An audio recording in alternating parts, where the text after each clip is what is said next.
আজকে আমরা কি শিখবো?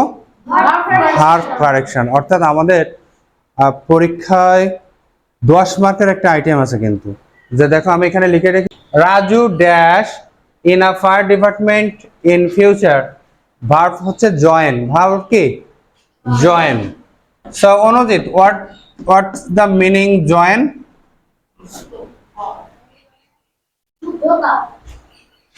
Yes, to connect with something. To connect with something. It may be a profession, maybe doing something, maybe any organization, an institution.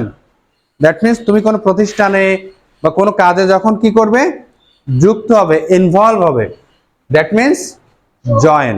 So you may join in a police department, you may join in army, you may join in a fire department, you may join in a teaching profession. So look everyone please, Raju যোগদান করে কোথায়? In a fire department, একটা fire ডিপার্টমেন্টে, in future ভবিষ্যতে। এবার খেয়াল করো, এই যে একটা শব্দ,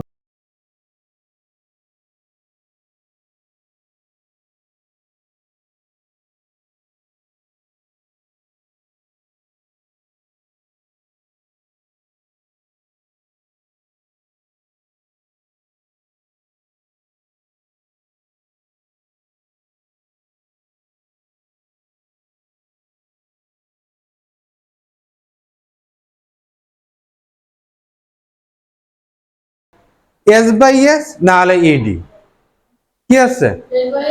এস বাই এস না হলে ইডি। যাচ্ছে না, কিন্তু না ওইটা মাথা থেকে ঝেড়ে ফেলে দিতে হবে।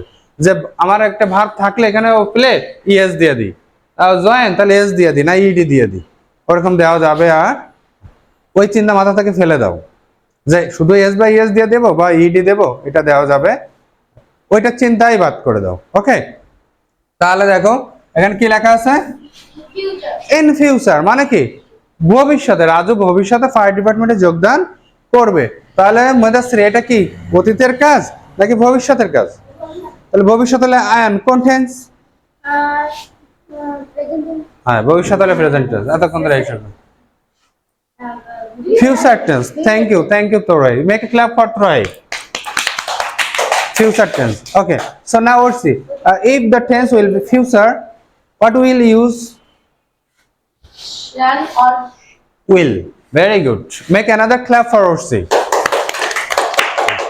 যদি ফিউচার হয় তাহলে আমরা কি ব্যবহার করব? shall. Yes.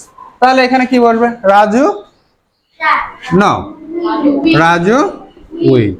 আর এই ভার্বের মূল যে ফর্মটা ওইটাই বসে, Raju will join. So right number 3 লিখতে হবে, কোন সেন্টেন্সে যদি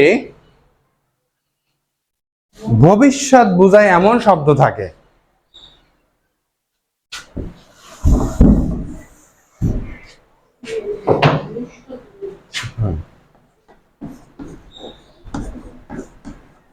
কোন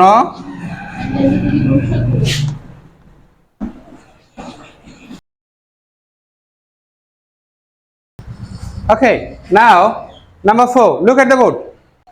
They dash to Dhaka yesterday. এখানে একটা শব্দ দেখো, yesterday। আমরা একটু আগে ভবিষ্যৎ বুঝিয়েছি না শব্দ দিয়ে, ইন ফিউচার মানে সামনে হবে, আর এখানে হচ্ছে yesterday।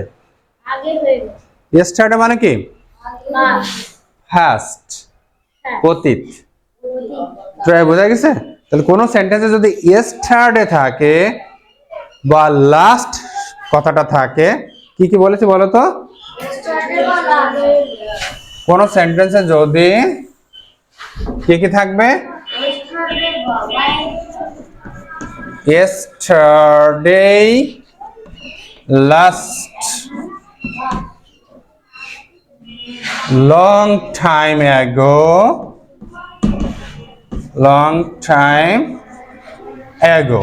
যদি এগুলো থাকে তাহলে ভার্বের পাস্ট ফর্ম হয়। yesterday, last, LAST, last, long time ago. তাহলে কি হবে? ভার্ব এর ফার্স্ট ফর্ম হবে LAST, ভার্বের ফার্স্ট ফর্ম হবে। আচ্ছা, 4 নাম্বারটাকে আমরা বুঝতে পারছি যে they dash to Dhaka yesterday, তারা গতকাল ঢাকায় গিয়েছিল। তাহলে এই যে গো, তাহলে এখানে কি লিখবো? Went. গোর ফার্স্ট ফর্ম হচ্ছে কি? Went. ওয়েন্ট। তাহলে গো হলেই কি গোস দিয়ে দিব? কোন কারণে ওয়েন্ট দিয়েছে? Yesterday আছে বলে। গতকাল বুঝাইছে, তাই না? অর্থাৎ বাক্য লিখবে না, পরে বুঝবে কি করে যে অতীত বুঝায়? যদি কোনো শব্দ দ্বারা কি বুঝায়? অতীত। Okay, father dash home just now. কি বলেছে? Father dash home just now, এখানে খাম আছে, তাই না? আচ্ছা, এবার কোন সেন্টেন্সে যদি জাস্ট নাও থাকে,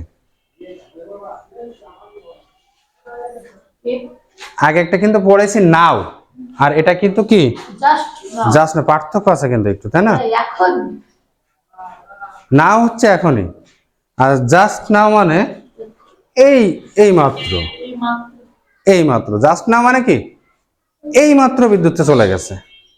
মানে একটু সময় হ্যাঁ, এই মাত্র কি বিদ্যুৎ চলে গিয়েছে, এই মুহূর্তে বিদ্যুৎ চলে গেছে।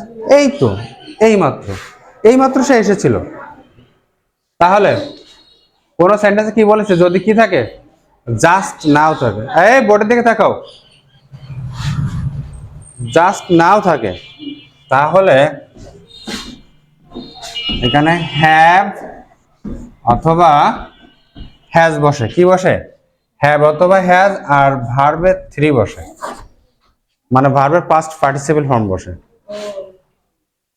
ওকে, তাহলে ফাদার ড্যাশ হোম জাস্ট নাও, বাবা বাড়ি এসেছে এই মুহূর্তে। তাহলে ফাদারের পরে বসে হ্যাজ, ফাদারের পরে কি বসে? হ্যাজ। তাহলে ফাদার হ্যাজ, ওই যে খাম, খেম, খাম,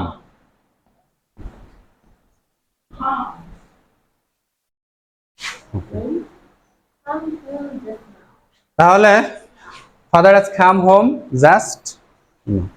আমরা রুলস গুলা তাহলে এগেইন একবার রিভাইজ করি।